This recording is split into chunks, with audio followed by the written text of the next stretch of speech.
भगवान तुंगनाथ की, भगवान तुंगनाथ की। अगस्त ऋषि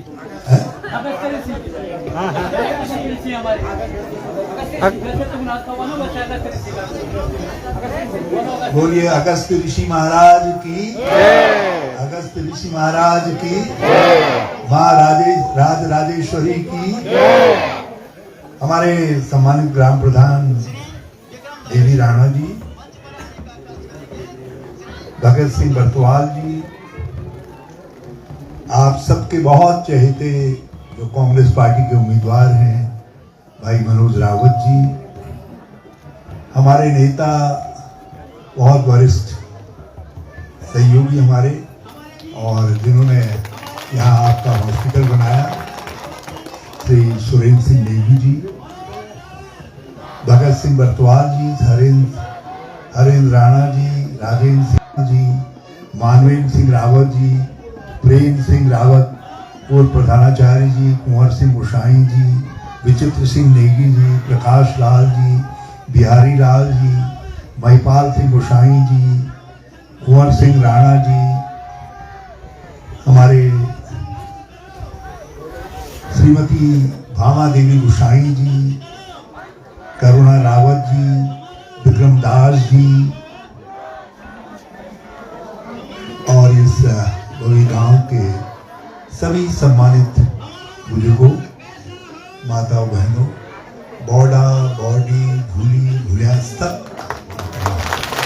सबको प्रणाम करता हूँ, सबको प्रणाम करता हूँ, और अपने साथियों के साथ प्रणाम करता हूँ।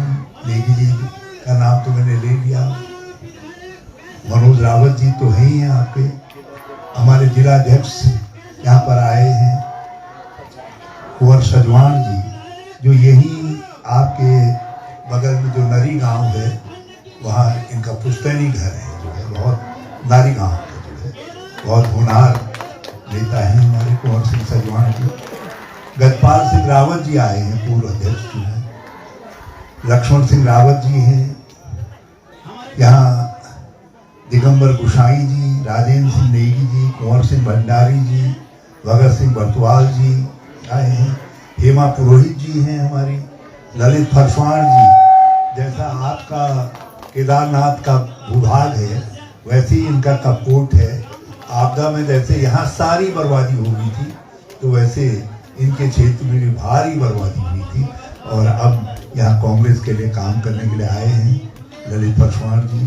संपन्न नेगी जी हमारे ब्लॉक अध्यक्ष हैं, नरेंद्र बिस्टी, नरेंद्र रावत जी, सूरवीर जगवान जी, दीपा देवी जी हमारी बहन, आदरणीय शांति भट्ट जी बैठी है, देखो कितनी शांति के साथ बैठी है, देवेश्वरी देवी जी, सुंदरी देवी जी, विजया देवी जी, हरेंद्र सिंह कंडारी जी, संतोष रावत जी, प्रेम सिंह गोसाई जी, जीतपाल सिंह कठेर जी, राजेंद्र सिंह भंडारी जी, दाताराम भट्ट जी, उमेश भट्ट जी, उमेश सिंह गोसाई जी, शांति लाल जी सेवा दल के हमारे साथी हैं, शर्मा लाल, शांति लाल जी नहीं, शर्मा लाल हमारे साथी हैं यहाँ, और भी बहुत सारे कांग्रेस के साथी आए हैं, हमारे नेगी जी आए हैं, हमारे इसके संचार विभाग के अध्यक्ष हैं, विपक्ष हैं, विरोध पक्ष है, क्योंकि लोकतंत्र की गाड़ी यदि सत्ता है तो दूसरा पहिया विपक्ष है। सत्ता पक्ष में हवा भर दी, इतनी हवा भर दी है, उनका पेट इतना भर गया है कि वो बिल्कुल मदमस्त हो गए हैं और अहंकार में चूर हो गए। और दूसरी तरफ हमारा आपको ख्याल ही नहीं है बिल्कुल विपक्ष का, लोकसभा में हरा दिया आपने हमको, विधानसभा में पहले हरा दिया, यहाँ तक कि जिला पंचायतों में भी, नगर पंचायतों में भी भाजपा के लोग ही आपने उन्हीं को पोषित किया। एक पक्ष तो बहुत ताकतवर हो गया है, लेकिन जिस पक्ष को उन पर अंकुश रखना था, जिस पक्ष को भाजपा के ऊपर, सत्ता के अहंकार के ऊपर नियंत्रण रखना था, उस पक्ष को आपने बिल्कुल ताकत नहीं। आज हम अर्जी लेकर के सारे इतने लोग आए हैं कांग्रेस के, मैंने सबका नाम लिया। हम अर्जी लेकर के भगवान केदार के दरबार में आए हैं और केदार खंड की जनता के दरबार में आए हैं। आप माता बहनों के पास आए और हमारी अर्जी ये है कि आप इस उपचुनाव में हमको जिता दीजिए, हमको जिता दीजिए, हमारे उम्मीदवार मनोज रावत को जिता दीजिए। एक बड़ा फर्क पैदा होगा, एक फर्क तो पैदा होगा, एक फर्क तो पैदा होगा। राज्य में लोकतंत्र फिर से और ज्यादा जोश के साथ, विपक्ष और ज्यादा जोश के साथ इस अहंकारी सत्ता के ऊपर नियंत्रण रखेगा। इनको हम काबू में रखेंगे। जो ये बेकाबू बैल हो गया है, इस बैल को काबू में रखेंगे। पहला अंतर तो ये पैदा होगा और दूसरा अंतर ये पैदा होगा, इससे 2027 के लिए कांग्रेस को हिम्मत आएगी, ताकत आएगी और हम 2027 में इस राज्य में परिवर्तन लाएंगे और कांग्रेस की सरकार बनाएंगे। और मेरा वादा है आप सबसे, मैं कांग्रेस के सारे हमारे परिवार के लोग यहां हैं, इस सारे परिवार की तरफ से कह रहा हूं, हम अपने न मां बहनों को भूलेंगे, न बेरोजगार नौजवानों को भूलेंगे और न अपने बुजुर्गों को भूलेंगे। यही तो हमारी पहाड़ की निधि है। हमारे जो गांव घर हैं, जो ये आबाद हुए हैं आज, ये आपके बल पर हुए हैं, मेरी बहनों के बल पर हुए। मैं तो इस धरती को, यहाँ की मिट्टी को, तल्ला नागपुर की मिट्टी को, इसको प्रणाम करता हूँ। यहाँ न केवल भगवान तुंगनाथ हैं, बल्कि यहाँ के लोगों ने अपनी प्रतिभा से भारत में अनूठा काम करने का काम किया है। आपके यहीं के बगल के हमारे बीएस नेगी जी थे, तड़ाक गांव के थे बीएस नेगी। वो ओएनजीसी के चेयरमैन नहीं, जो ओएनजीसी भारत की सबसे बड़ी कंपनी है, उस कंपनी के संस्थापक चेयरमैन आपके तल्ला नागपुर के थे। और यहाँ के लोग आज भी हमारी रक्षा सेवाओं से लेकर के हमारे देश और प्रदेश के विकास में निरंतर बहुत बड़ा योगदान देने का काम कर रहे हैं। और राजनीति में योगदान देने के लिए आपके सामने ये दो बेटे बैठे हैं, मनोज बैठे हैं और ये हमारे भाई कुंवर बैठे हैं, राजनीति में योगदान देने का काम कर रहे हैं। तो ये मैं देख रहा हूं यहाँ लगातार इस एरिया के अंदर, मैं और नेगी जी जिस एरिया से आते हैं, उस एरिया के अंदर गांव के गांव खाली हो रहे हैं, भारी पलायन हो रहा है। और यहाँ मेरी माता और बहनों, आपके चरणों की धूल को हम माथे पर लगाते हैं। आपने गांव को आबाद करके रखा है। मैं जितने गांव में गया हूँ, सारे गांव आबाद हैं, खेती कर रहे हैं, शानदार खेती कर रहे हैं। अब ये पिनाऊ आपने मुझको दिया है ना, अरबी, जिसको वहाँ अरबी कहते हैं, और सच मानिए इस अरबी के साथ, पिनाऊ के साथ मुझको अपने नैनिहाल की याद आ गई। मेरी अम्मा थी, नानी थी, चंद्रा देवी जो है, वो बड़े अच्छे पिनालू होते थे, मेरे लिए जो है बचा करके रखती थी। जब मैं जाता था तो मुझे आप सबके पिनालू के साथ जो है अपनी अम्मा याद आ गई, नानी याद आ गई, चंद्रा देवी। तो आप सब खेती और क्या अद्भुत है ये धरती जो है। देखिए जी, जरा सा अपना वो जेब का वो निकालिए तो जो मैंने आपको पत्ता दिया है। आपके पास तो जो हम शहरों में रह रहे हैं, हम सबकी बीमारी का इलाज है। ये तो आपके खेतों के किनारे जो है ये पेड़ है, इसकी जरा सा पत्ती का एक नोक खा लीजिए, ये बड़ा तीता होता है, बहुत तीता होता है, लेकिन एक पत्ता खा लीजिए, फिर दिन में कुछ भी खाइए और आपको डायबिटीज नहीं होगी, शुगर नहीं होगी। आज आधा हिंदुस्तान शुगर की बीमारी से पीड़ित है और उसका इलाज मुझको बवई के गांव में मिला। इसकी शाखा भी लग जाती है और दिन में कुछ भी चबा दीजिए सब पच जाएगा, जो है ये इसकी जड़ी है। तो आप प्रकृति का संरक्षण कर रहे हैं, आपने हमारे गांव को आबाद करके रखा हुआ है। और मेरा वादा है बहनों, कांग्रेस की सरकार में मुख्यमंत्री कोई बने, मगर जब तक हरीश रावत का डंडा रहेगा तब तक जो है आपका झंडा हम ऊंचा आपका झंडा ऊंचा रखेंगे। और हमने तय किया है कि हम प्रत्येक महिला को, कि आपने हमारा गांव आबाद करके रखा हुआ है, आपको सम्मान राशि के रूप में हर महीने 2000 रुपए से नवाजने, 2500 रुपए से नवाजने। जब मैं मुख्यमंत्री बनकर के आया था, विधवा, विकलांग, वृद्धावस्था, दूसरी सारी पेंशनें उस समय 200 रुपया थी, 200। हमारे साथियों ने हमारा साथ दिया, ये सब साथी हैं, सुरेंद्र सिंह जी इत्यादि। यदि मंत्रीगण में हमारे साथ नहीं होते तो वो संभव नहीं था, और इन्होंने साथ दिया और हमने उस पेंशन को बढ़ा करके 1000 रुपया किया। और फिर 75 साल से ऊपर की उम्र के लोगों के लिए हम 1200 करके गए, और ये आज तक भी 300। तो आज हमारे वृद्धजनों को, बुजुर्गों को, माताओं बहनों को, विकलांगों को, हमारी विधवा बहनों को, हमारे और इस तरीके के जो कमजोर वर्ग हैं, हमने कई तरीके की पेंशन शुरू की, जिसमें पुरोहित पेंशन भी थी, जगरिया डंगरिया ढोल बजाने वालों की भी पेंशन थी, और भी हमने शिल्पी पेंशन भी थी, शिल्पकार भाइयों की। वो सारे पेंशन वालों को 2500 रुपए से ज्यादा मिल रहे हैं। परित्यक्ता बहनों को भी दी हमने, जो असहाय अपंग हो जाती है, तिरुगेतली पेंशन प्रारंभ की हमने, जो एकल जिसकी शादी नहीं हो रही है उस बहन के लिए भी हमने पेंशन स्टार्ट की। हमने बहुत सारी पेंशन प्रारंभ की, उनको आज 2500 रुपया पेंशन मिल रही होती। और मेरा वादा है, कांग्रेस का मुख्यमंत्री कोई भी मिलेगा, मेरा डंडा जिंदाबाद। आपकी पेंशन को हम 2500 उनकी पेंशन को भी पहुंचाएंगे, महिला सम्मान भी और उनका।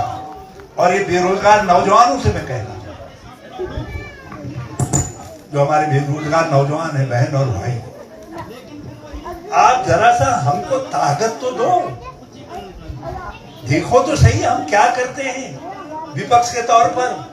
आपने तो हमको इतना दुबला कर दिया है, भाजपा भाजपा भाजपा, और ये चबा चबा चबा चबा करके आपको खा रही है। उसका आपको एहसास नहीं, आपकी जवानी को आपकी जवानी को खाने का काम कर रही है ये भारतीय जनता पार्टी। उसका नौजवानों, आप बहनों और भाइयों, आपको एहसास नहीं। हमारा वादा है आप सबसे, जितने भी सरकारी पद रिक्त पड़े होंगे 2027 तक, हम 2 साल के अंदर उन सारे पदों को भरने का काम करेंगे और नए पद भी सृजित करने का काम, नए पद भी सृजित करने का काम। आज बहुत सारे लोग पुरानी पेंशन के लड़ रहे हैं, कोई कहीं लड़ रहा है, कोई कहीं लड़ रहा है, कोई कहीं लड़ रहा है। अरे भैया, जब तक भाजपा जिंदाबाद जिंदाबाद जिंदाबाद करते रहोगे, लड़ते रह जाओगे और कमर टूटती रह जाएगी, कुछ होने नहीं जा रहा है। इसलिए एक बार सब मिल करके कांग्रेस जिंदाबाद कहो और कांग्रेस को लाने का संकेत तो दो, ताकत तो कहीं से शुरुआत तो करो। मैं आभारी हूं बद्रीनाथ के लोगों का, मैं बद्रीनाथ के लोगों का आभारी हूं कि बद्रीनाथ के लोगों ने हमको ताकत दी, शक्ति दी, बंगलौर के लोगों ने हमको ताकत दी, शक्ति दी। और आज हमारी अर्जी केदारनाथ के लोगों के दरबार में है, वही के माताओं बहनों के दरबार में है, तल्ला नागपुर के जनता जनार्दन के दरबार में है कि आप हमको मनोज रावत दे दीजिए। हम यहां से लेकर के अगले 7 साल तक आपकी खुशहाली की, बेहतरी की, तरक्की की लड़ाई को आगे बढ़ाने का काम करेंगे, विकास की लड़ाई को आगे बढ़ाने का काम करेंगे। आज केदारनाथ के लोग कह रहे हैं, हमारे पंडा पुरोहित लोग, गुरु लोग कह रहे था, ये तो हमारे लिए ऐसा एक्ट लेकर के आए जिसके जरिए हमारे अख्तियार सारे छीन दिए, हमारे हक हुकूम सारे छीन दिए। कौन लड़ा उसके खिलाफ? मैंने उनसे कहा कौन लड़ा उसके खिलाफ? बोले साहब आप लड़े। मैंने कहा और कौन लड़ा? बोले मनोज रावत लड़े। इनका नाम लिया कि मनोज रावत लड़े। कहा भैया, मैंने कहा गुरुजनों, लड़ने को भतीजा, हम भतीजे, और देखो बेटा। मैंने कहा ये करोगे तो काम नहीं चलेगा। और मैंने कहा इसी का परिणाम है आज कि मास्टर प्लान के नाम पर सारे 4 धामों की व्यवस्था को आउटसोर्स करने का षड्यंत्र चल रहा है। और एक दिन मेरी बात याद रखेगा, अभी तो 4 धाम यात्रा का संचालन उत्तराखंड की धरती से होता है, और अगले 5-1 साल के बाद आप देखिएगा इसकी हरीश रावत की, मैं 76 साल का हूं, मेरी बात को याद रखिएगा, ये संचालन कहीं दूर सूरत से, गांधीनगर से, अहमदाबाद से, बॉम्बे से, चेन्नई से, कहीं और कलकत्ता से होगा। आपके हाथ में अपनी 4 धाम यात्रा, जो आपकी गढ़वाल की लाइफ लाइन है, हमारी उत्तराखंड की जो मेरुदंड है, ये वो भी टूट जाएगी। वो हमारे हाथ में नहीं रहेगी, वो हमारे हाथ में नहीं रहेगी। ये तो इतने बड़े उस्ताद हैं, ये तो इतने बड़े उस्ताद हैं कि इन्होंने तो आदि गुरु शंकराचार्य कहां पैदा हुए? कोई प्रेरणा उनको लेकर के आई केदार में? केदार स्थान पर उन्होंने तप किया, भगवान शिव साक्षात रूप में आए। उन्होंने कहा हे शंकर, तुम तप कर रहे हो, तुम यहाँ एक काम करो, मैं यहाँ केदार रूप में विद्यमान हूं, तुम यहाँ केदार मंदिर की स्थापना करने का काम करो। केदार मंदिर का जो धाम है वो हमको आदि गुरु शंकराचार्य ने दिया। बद्रीनाथ धाम हमको आदि गुरु शंकराचार्य ने दिया। अब भाजपा तो आप खुद ही शंकराचार्य बन जा रहे हैं। अरे हमने मुख्यमंत्री चुना, हमने इसलिए मुख्यमंत्री चुना, तुम हमारे सड़कों के गड्ढे ठीक कर दोगे, हमारे हॉस्पिटल में डॉक्टर भेज दोगे, हमारे बेटे की नौकरी लगा दोगे, हमारी बहनों की पेंशन लगाने का, बुजुर्गों की पेंशन लगाने का काम कर दोगे, लोगों के कष्ट को दूर करने का काम करोगे। लेकिन धन्य है पुष्कर सिंह धामी आपको, इन्होंने कहा ये पत्थर लेकर के दिल्ली गए और वहां केदार धाम बनाने लगे। हमारे शास्त्रों में कहा एको केदार द्वितीय नास्ति, एक केदार है दूसरा केदार नहीं हो सकता है। लेकिन पुष्कर सिंह धामी ने ये पाप करने की सोची, ये पाप करने की सोची कर दिया था पाप। शिला दे करके वहां कहा कि अब तो केदार यही वास करेंगे, आप यहां आकर के दर्शन कर सकते हैं, जो केदारनाथ नहीं जा सकते हैं वो यही दर्शन करने का काम करेंगे। कौन लड़ा उसके खिलाफ? किसने आवाज उठाई? केवल कांग्रेस ने आवाज उठाई, कांग्रेस के लोगों ने आवाज उठाई, और आपके इस बेटे ने आवाज उठाई। नागपुर के तल्ला नागपुर के इस बेटे ने आवाज उठाई। हमारी यात्रा को अच्छी खासी यात्रा चल रही थी, अच्छी खासी यात्रा चल रही थी। न जाने क्या इरादा था इनका। आधे में जब यात्रा जोर शोर से चल रही थी, इन्होंने पूरी यात्रा को बर्बाद कर दिया। हजारों लोगों की रोजी रोटी पर धामी जी आपने और आपकी सरकार ने लात मारने का काम किया। ये हम तिरंगे वाले हैं, यदि कोई दुरंगे वाला आए पवई में, कोई दुरंगे वाला आए तल्ला नागपुर में, मेरी आप सबसे दरखास्त है, जरा उनसे पूछेगा कि क्या कारण है, क्या स्वार्थ था तुम्हारा, तुमने चलती हुई 4 धाम यात्रा को क्यों बर्बाद करने का काम किया? जरा पूछे तो। ये तो वही बर्बाद नहीं कर रहे हैं। बहनों, आप हमारी मिट्टी के देवता देवी हो। सीता इसी मिट्टी से पैदा हुई थी। आप सब हमारी सीता माता है। आप हमारी धरती को आबाद करने का काम करती हो। अब तो ये भारतीय जनता पार्टी वालों ने हमारी इस धरती को बेचने की भी तय कर ली है, उसका भी फैसला किया। 2018 में फैसला किया इन्होंने। 2018 में हमारे उत्तराखंड में जब राज्य बना, हमने अपने घोषणा पत्र में कहा कांग्रेस के, फिर नारायण दत्त जी की सरकार ने सुरेंद्र सिंह जी भी मंत्री थे, आदेश निकाला कि कोई भी गैर उत्तराखंडी उत्तराखंड के अंदर 500 मीटर से ज्यादा जमीन नहीं ले सकता। भाजपा की सरकार बनी, मेजर जनरल खंडूरी मुख्यमंत्री बने, उन्होंने कहा नहीं 500 भी ज्यादा हो गया है, कोई 250 मीटर से ज्यादा नहीं लग सकता। इस भाजपा में इतना अहंकार आया, 57 दे दिया आपने, मद में चूर, सत्ता के नशे में चूर। भारतीय जनता पार्टी ने 2018 में कहा ये कानून रद्दी है, 250 मीटर 500 मीटर बेकार है, और कह दिया कि अब नया कानून लेकर के आ गए। कहा अब उत्तराखंड के अंदर जो चाहे, जितनी जमीन चाहे वो जमीन को खरीद सकता है। और आज उसका परिणाम है दूर दूर तक हमारे गांव में, मेरे अपने गांव में भी, ये जहां से आते हैं वहां ग्लेशियर है, पिंडारी ग्लेशियर, सुंदर डुमा ग्लेशियर, उससे लगे हुए गांव में खाती आदि गांव के अंदर भी कहां से लोगों ने बॉम्बे से, कलकत्ता से, हरियाणा से, पंजाब से आकर के, जाने दो उनको खाना बनाना है भाई, खाना बनाएंगे, जाने दो। बॉम्बे से, कलकत्ता से, कहां से आकर के वहां की जमीनों को खरीद लिया, मैं आपको सावधान कर रहा हूं, उन जमीनों को बिकने नहीं देना है। और मैं प्रणाम करता हूं आपकी धरती को। क्या नाम है मनोज तुम्हारे गांव का? भनज। मैं भनज की धरती को प्रणाम करता हूं, उनकी मिट्टी को प्रणाम करता हूं, और सारे केदारनाथ को प्रणाम करता हूं। जिस समय ये विधेयक लाया जा रहा था, उत्तराखंड की जमीनों को बेचने का जिस समय षड्यंत्र रचा जा रहा था, उस समय कहीं से आवाज नहीं उठी, केवल आवाज तल्ला नागपुर के बेटे ने, आपके बेटे ने उठाई, मनोज रावत ने।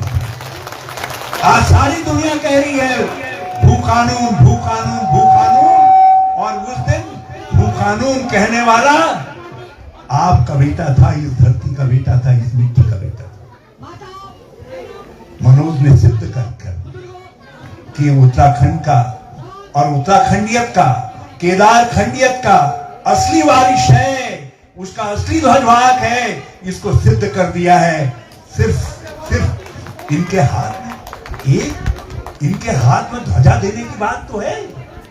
आपको एक वोट दे करके, एक बार आशीर्वाद देकर के, एक वोट ही देना है कांग्रेस को, एक वोट ही देना है मनोज को, लेकिन आपको मनोज के रूप में एक गारंटी मिल जाएगी कि कोई भी व्यक्ति उत्तराखंड के हितों के खिलाफ, कितनी बड़ी सत्ता क्यों न हो, कितनी चाहे केंद्र की हो, राज्य की सत्ता हो, कितना ही बड़ा षड्यंत्र क्यों न हो, वो षड्यंत्रकारी षड्यंत्र नहीं कर सकेंगे। मनोज रावत ललकारेगा और उन षड्यंत्रकारियों के खिलाफ आवाज उठाने का काम करेगा। तो क्या आप चूकेंगे? मैं सब कांग्रेस के लोगों से भी कहना चाहता हूं, कांग्रेस के भाई बहनों, जिला कांग्रेस के सारे सिपाहियों, हमारी बहनें भाइयों, ये अवसर है। आज आप केदारनाथ जीत करके, यदि केदारनाथ में जीतते हो, सारा हिंदुस्तान की कांग्रेस आकर के शांति शांति दीपा दीपा कहेगी, देवेश्वरी देवेश्वरी। यदि आज आप जीतते हो तो सारे लोग कहेंगे कि उत्तराखंड कांग्रेस ने एक बड़ी मिसाल कायम कर दी। अयोध्या भी जीते, इलाहाबाद भी जीते, बद्रीनाथ भी जीते, और अब केदारनाथ जीत करके उत्तराखंड कांग्रेस ने ताकत देने का, शक्ति देने का काम किया है। तो कांग्रेस के सामने भी इतिहास बनाने का अवसर है, और उत्तराखंड के सामने एक सशक्त चौकीदार खड़ा करने की बात है। आपने हमको खड़ा किया, मैं आज भी कह रहा हूं और बहुत ललकार करके कह रहा हूं, 2017 में केवल हम नहीं हारे, 2017 में केवल कांग्रेस की सरकार नहीं हारी, केवल सुरेंद्र सिंह नेगी की सरकार नहीं हारी, 2017 में सारा ये उत्तराखंड हारा, ये गांव हारे, गलियां हारी। आज ये जो पलायन हो रहा है, आज जो कई सवाल उठ करके खड़े हो रहे हैं, हम इन्हीं सवालों का हल निकाल रहे थे, इन्हीं के रास्ते पर तो चल रहे थे। जो पहले हमने प्रारंभ की, जो रास्ता हम दिखा रहे थे, जो नीति और कार्यक्रम हमने बनाने का काम किया था, वही तो असली उत्तराखंडियत थी। हम उसी उत्तराखंडियत को गढ़ने का काम कर रहे थे, इन गांवों की ग्रामीणियत को गढ़ने का काम कर रहे थे। 2017 में लम्हों ने खता की, सदियों ने सजा पाई। आपने जरा सा, आप धार्मिक प्रलोभन में आ गए, उनके नारे में आ गए, करते हैं केवल मुसलमान मुसलमान मुसलमान मुसलमान करते हैं, बाकी कुछ नहीं जानते हैं, कुछ करते नहीं। इन्होंने कुछ नहीं किया, आप उनके भर में आ गए। आपने 2017 में एक मजबूत उत्तराखंड बनाने का जो रास्ता था, आज जितने सवाल खड़े हो रहे हैं, ये कोई सवाल नहीं खड़ा उसके साथ। सत्ता के हर प्रलोभन को नकारते हुए ये तो शराब की गंगा बहाने जा रहे हैं। ये यहाँ रुपयों की गंगा भी बहाने जा रहे हैं, ये धमकियां भी देना चाहेंगे। बल्कि मैं कुंवर से इत्यादि से कहूंगा, केवल हरीश रावत के हाथ में ही लाठी की जरूरत नहीं है, अब तो तुम जवानों के हाथ में भी लठ की जरूरत है, क्योंकि ये सत्ता का अपहरण करने की भी कोशिश कर सकते हैं। चुनाव में जनता के मत का अपहरण करने की भी कोशिश कर सकते हैं, क्योंकि ये बात कुछ भी कहें, नाम किसी का भी लें, लेकिन ये रावण की संतानें हैं भाजपा वाले, जो है इनसे सावधान रहना है। और इसलिए कांग्रेस के लोगों को भी जरा सावधान होकर के, एकजुट होकर के काम करने की जरूरत है। मैं बहुत आभारी हूं, आप सब आए।